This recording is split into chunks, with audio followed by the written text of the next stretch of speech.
Morning, everybody. Happy hump day. Welcome to the news agenda of me, Fleet Street Fox. And today I'm joined by two special guests. The first is the Mirror's political correspondent, Dave Burke, and the other is his more intelligent other half. Who is this, Dave? This is Amber. Hello, Amber. Apparently, Amber is a little bit worried when the postman comes to call.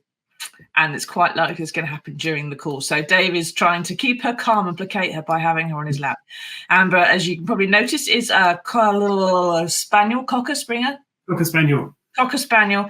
How old is Amber? She's 6. She's 6. Okay, well, she's nice and calm, really, then, generally, apart from postman. So let's just hope that Posty doesn't knock during the show and Dave ends up with being disemboweled by Amber's back claws as she scrabbles to get out to the front door and kill him. Right, so this is the People's pay-per-view and also the dogs. Get into the comments, ask us your questions. We'll do our best to answer them for you. Those of you listening later on podcast are just going to have to restart a 200-year-old beef with the Greeks or something and see how that pans out for you. So what have we got for you today? Well, first off, the Mirror has splashed on the rather uncomfortable revelation that a Dutch translation of Omid Scobie's new book about the Duke and Duchess of Sussex contains the name of the royal family member that they accused of asking questions about the colour of their son Archie's skin.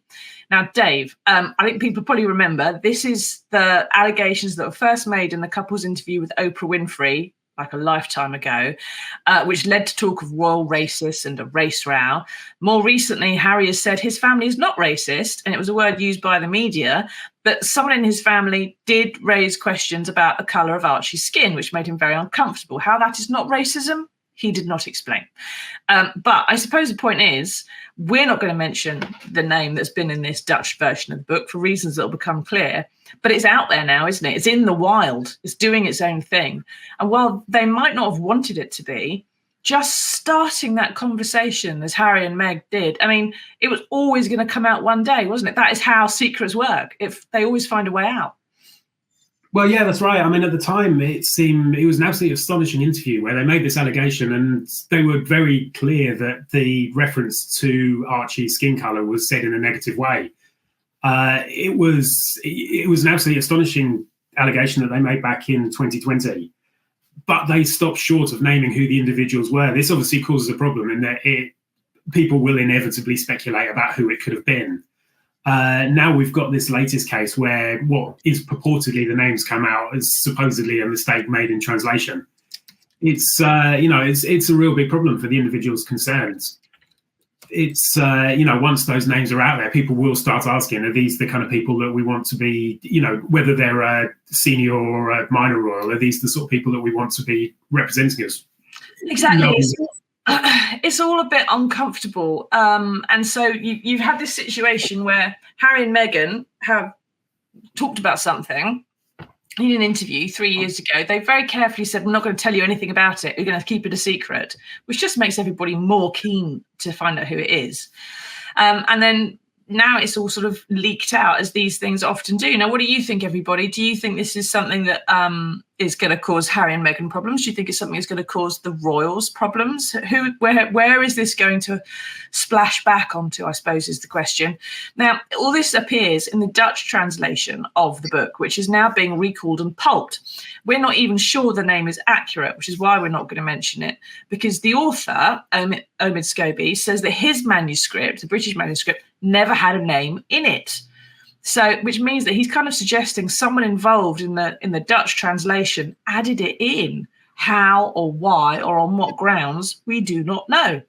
But it doesn't sound like it's necessarily entirely true. Perhaps may even have been a misunderstanding, because Meghan and Charles were having some discussions about the race row, and it's entirely possible that names got bandied about and something got misunderstood. Now, that's why we're not mentioning the name. We're not sure it's particularly accurate. Does it matter which royal said it, do you think, Dave, if a senior royal did in fact say it, that this question of Archie's skin colour? I mean, does it matter which one of them did it? Because, frankly, it's the fact that any question was asked, I would have thought. That's the most damaging thing, rather than who did it. Well, I think it matters. I mean, I thought at the time it was a shame that they never followed through with the allegation and said who specifically it was. I mean, bearing in mind that you potentially, sort of whoever the most senior royal is the head of state. It's, and other royals represent the world, the British people across the world. People do want to know this. They don't want to, the vast majority of the British people wouldn't want to be represented by someone who would have concerns about someone's skin color. And, so I think this is a really, really big problem. Now, Rachel says the name is all over the web now. It'll probably trend on X soon. Probably, Rachel. And like we say, we're still not sure that it's really accurate. We don't know how it ended up in that book or why it was in that version of the book. If the author says that's not what he wrote. Now, Steve says, how could a translation name someone who's not in the original? It sounds a bit suspicious. They're getting identity out by the back door. It's entirely possible, perhaps, that someone has decided to get the identity out and have a confected row over here in Holland about something. But that's an awful lot of organisation to go to do it. And it's quite expensive. I don't think, although conspiracies are often very tempting, I don't think that's really the explanation here. It's more likely to be a cock-up somewhere along the line. But whether the cock-up is somehow based in something that the original manuscript maybe had in it, or whether it's based on a mistranslation, who knows? I suppose we'll find out in the fullness of time. Rachel says it's lost in translation, or in this case, gained in translation.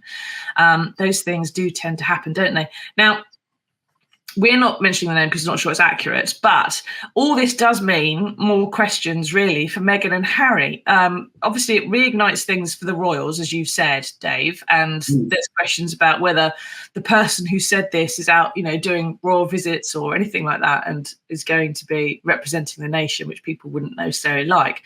But in terms of Meghan and Harry, it makes them look a bit slapdash, maybe, like they lifted the lid off something, and by trying to be cute about it and not give the full SP, then it enabled some sort of perhaps very serious misunderstandings to take root. I mean, Harry's already blamed the media for it, but where do they go from here? How's this going to play out for them, do you think? Well, it's very difficult to see how things could get much worse for them. I mean, when they did that interview in the first place, it was very much a kind of bombshell that, they very strongly burned some bridges. Also, it seems, we've since had Harry writing a book as well. So, I mean, it's kind of difficult to think what they could do now to make things worse in terms of the relationship with the royal family. Sort of, is there a way back into the fold? It doesn't look likely. But then who knows, I guess. I mean, with the fullness of time, maybe things will mellow, but certainly this isn't going to help whether the name that's gone out there is correct. Certainly, it's out there. People will be able to find it with a quick search generally, and there'll undoubtedly be some backlash against the individual that's been named, rightly or wrongly. Yeah. And that's ultimately sort of has its genesis in what Harry and Meghan said 3 years ago. Yeah, and whether that's right or accurate or inaccurate, it's obviously, as far as the family relationship is concerned, it's only going to make that more difficult. I mean, how does Amber feel about all this? Because she looks very relaxed there. She's almost asleep in your arms, Dave. Yeah, she is. She's been surprisingly mellow at the moment. I'm sure that will change at some point. It's because she's getting cuddles with Daddy. That's why. Exactly. It's because there's no chicken in sight. Sonia said, "Who said it was?" Said in the first place. You only have Meghan's word that it was said. They have told that many lies about other things. It just sort of adds into this row. If you don't like or don't believe Harry and Meghan in the first place, then you're not going to believe this. If you did, then you're going to think there's some kind of perhaps a conspiracy, and this is all part of what's the truth they're trying to get out. And if you're just despair of the whole damn mess, as Amber clearly does, and is very bored, rigid by the whole damn thing. She's not going to click on this video, is she?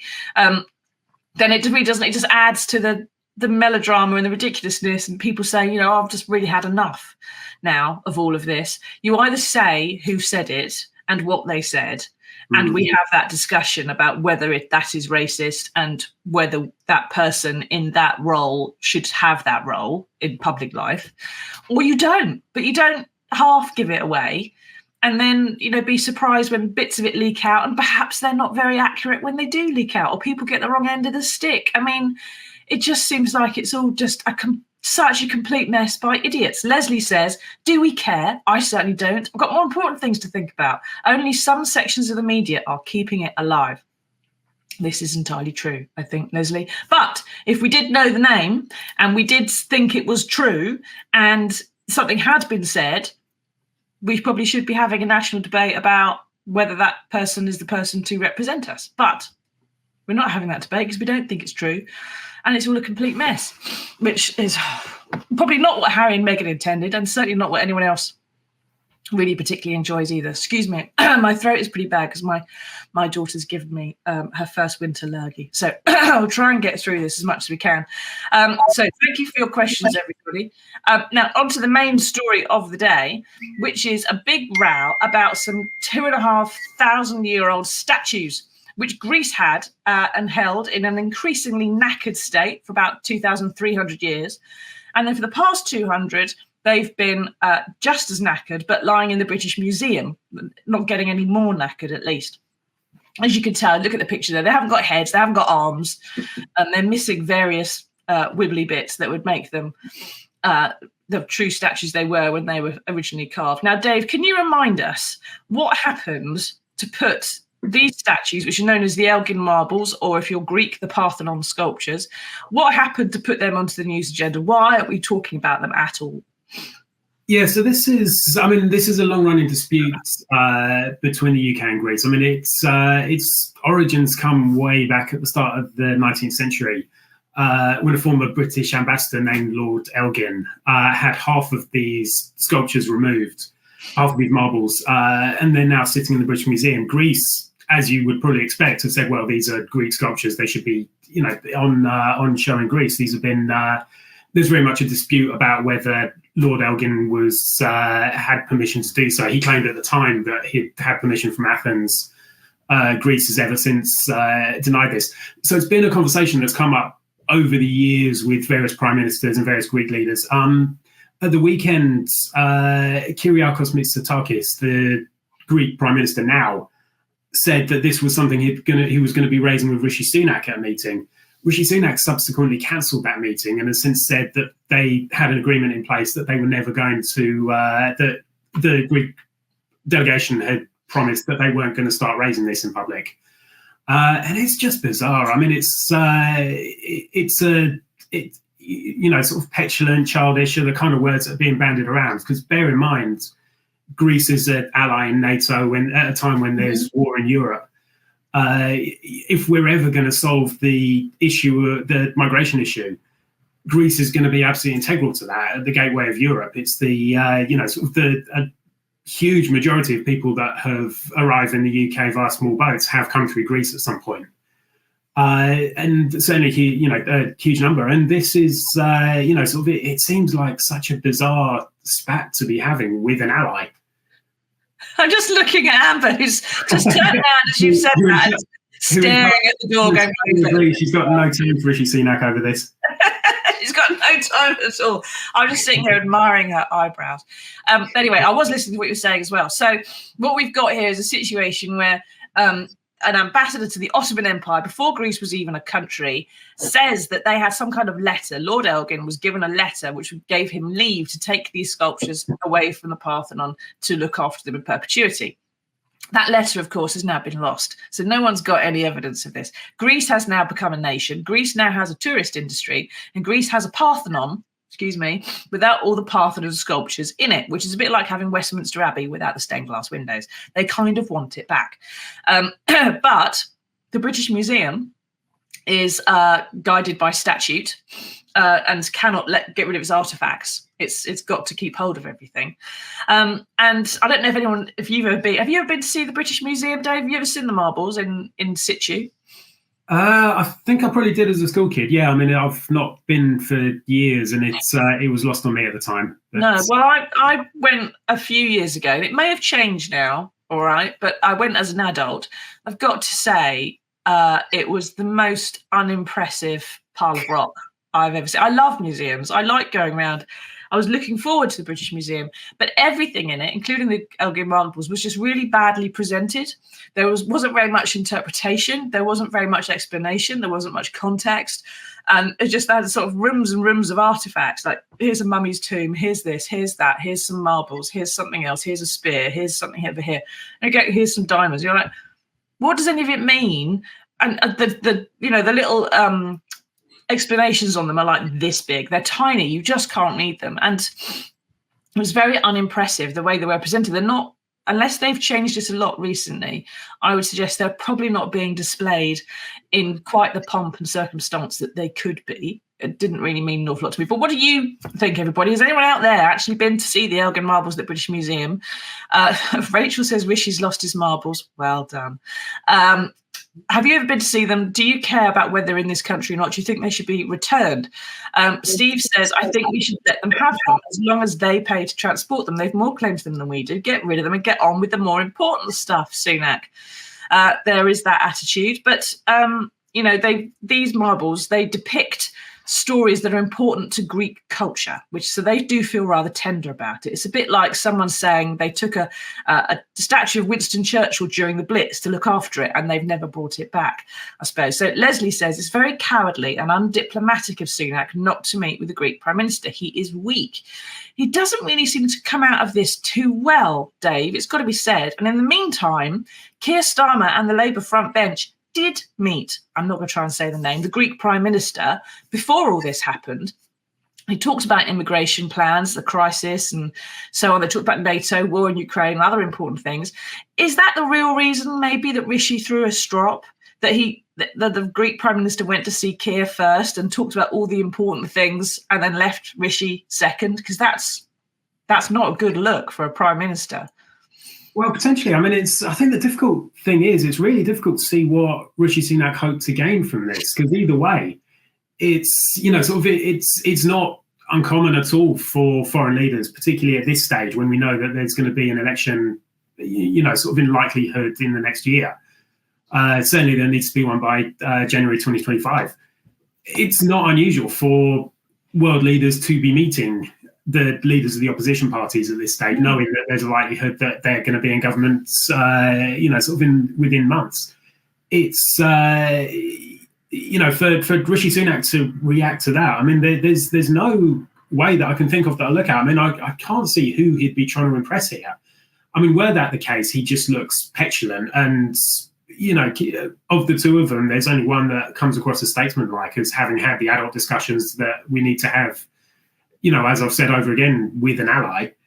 And, for Rishi Sunak to storm away from this on the, sort of on the basis of it being about these marbles is, it's just bizarre. I mean, if this is going to be his attitude towards people meeting with Keir Starmer, he's going to be walking out of an awful lot of meetings in the. I mean, I'd be surprised if that was the reason, because I think it's, that would be petulant and so counterproductive at a time when he is still in government. Exactly. And there's an awful lot of world leaders who would point out that Britain's got something of theirs. And that tends to be one-way traffic, right? We don't have an awful lot of everybody else. We've got a lot of everyone else's artifacts.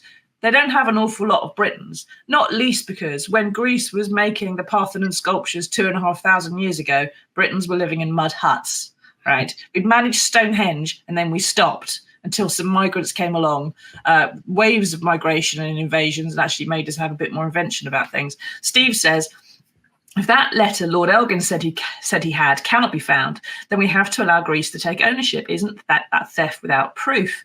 There was a big row about this, I think, in the 19th century. I think there was a court case, Steve. I'm not sure. And it kind of got argued and settled about then. But of course, settled about sort of during the period of empire, when people took a rather different view of some of these things.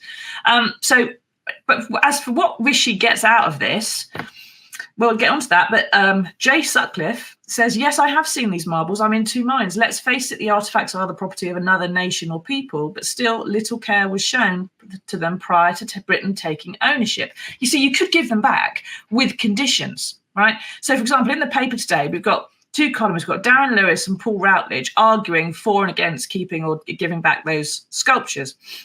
And one of the points Paul Routledge makes is they should stay here because they are free to see in the British Museum, whereas there'd be €10 or more to see in Greece. Now, of course, if you are a Greek and want to see the Parthenon sculptures, you've all got to throw on top of there another €1,000 for a plane flight to come to London to see them. So €10 to see them down the road is a bit of a better deal.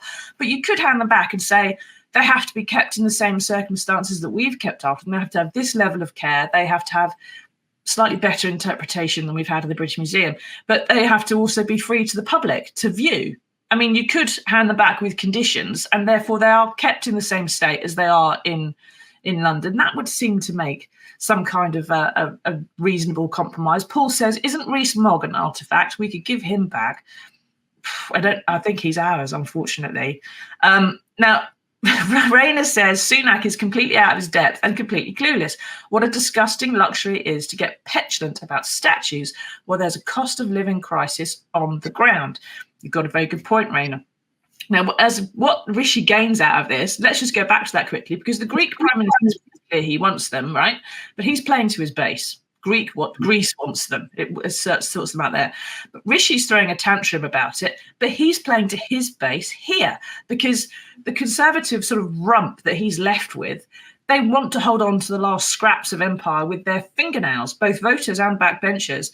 And so he's just got to shore up kind of his own support within a party where they're already talking about leadership struggles, and he seems to be, not very confident in his position in that party, and they've had this panicked kind of response. Has it worked, do you think? Is he going to be more popular among that Conservative rump than he was before, but by sort of starting this culture war? Well, potentially. I mean, he knows that there's, within his own party, certainly these culture war issues are, they're like red meat to the Tory membership. He'll also be aware that were he to give any sway over over these marbles, these aren't the only artifacts that are in dispute. I mean, if this were to happen, then we'd have Nigeria ask, sort of making the case to have the Benin bronzes. Well, there's the crown jewels. Yeah, exactly. I mean, there's artifacts from Ghana, Egypt, Australia in the British Museum. I mean, it would be, and that wouldn't play well with a lot of the Tory base. So Sunak knows this, but the way he's gone about this just seems absolutely bizarre, because it seems like he's cancelled this meeting over one awkward conversation where you expect behind closed doors between allies, there always will be these issues where, you would expect these conversations to be had. It certainly wouldn't have come out. It wouldn't be a curveball thrown out of nowhere that Greece would want to have this conversation.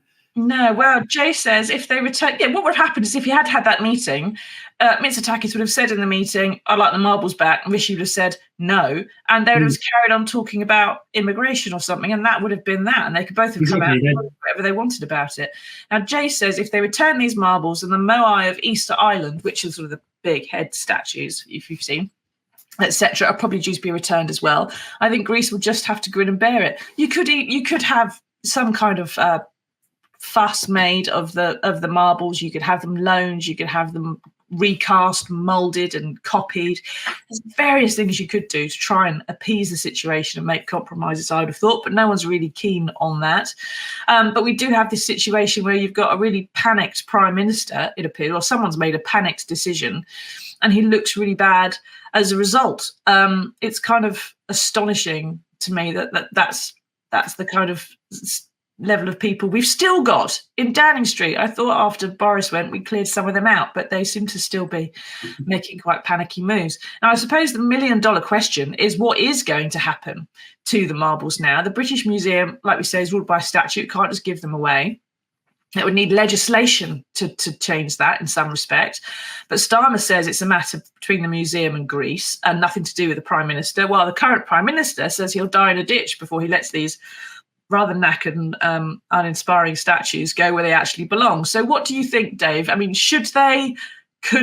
will they be returned, perhaps under a future Labour government? Yeah, I mean, I think, you as you said earlier, were there British-made artifacts that were in museums around the world and there were disputes over how they got there, the British government would, so as you'd expect, be making all kinds of noise about this. So were the boot on the other foot, I think the UK would be doing exactly what Greece is. And I don't think this is going to be going away. I mean, this debate's been going on for about 200 years.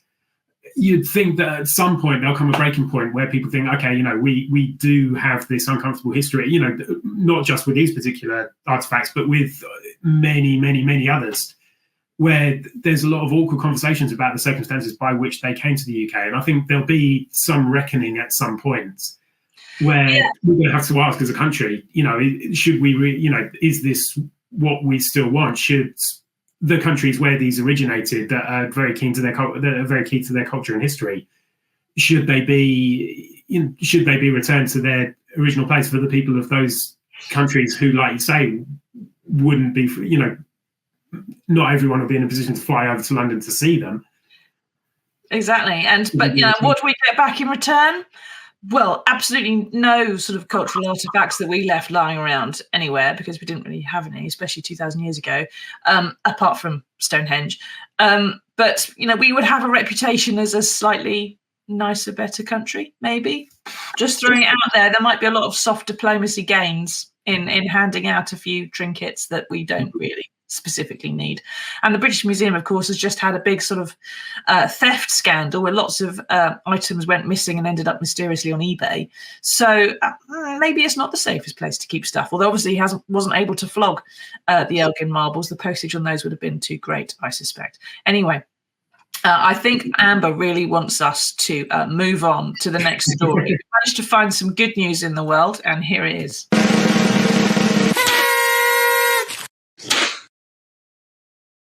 Now, how is Amber with shoes, Dave? Does she have a shoe? No, she's actually, surprisingly for a dog, she'll leave shoes alone, which is... Well, this story's not one for her then. That's completely ruined my intro. Never mind. Yesterday was a rather brilliant day for people who do love shoes. And a young lad called George from Manchester. Not only was it his birthday, he looks to be about 6 or 7. I don't think we've got his full name. But not only to get an autograph outside the Man United training ground from his hero, Alejandro Garnacho, I think it's pronounced, but he was gifted a pair of the winger's Nike boots, the ones he was actually wearing when he scored an overhead kick goal to demolish Everton at the weekend. The moment was caught on camera, and if you see that little picture at the bottom there, George was a bit whelmed by the whole thing, as my granddad would say, pretty much in tears.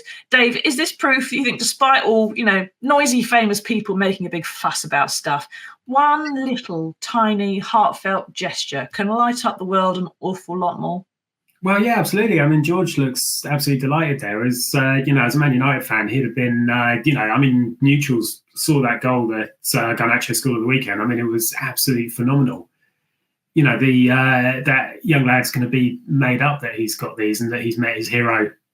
So yeah, it's a lovely touch. So yeah, fair play to Garnacho for that. Yeah, and they said in the box, to my friend George, with love, happy birthday. Oh, it's wonderful. It's all been caught on camera. And of course, if George manages to keep hold of those 245 quid boots until, say, he's ready to go to university, it may well pay for a year or two tuition fees by that point. So keep hold of them, George, and well done Alejandro as well, just for being a decent, nice bloke.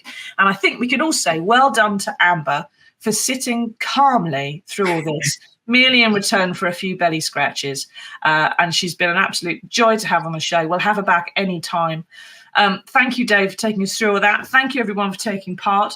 We will see you all again on Monday for another edition of the News Agenda and some more panicked prime ministerial boobar, I expect, by then. Until then, everybody, have a nice week. Be careful over the weekend, and we'll see you on the other side. Tatty bye.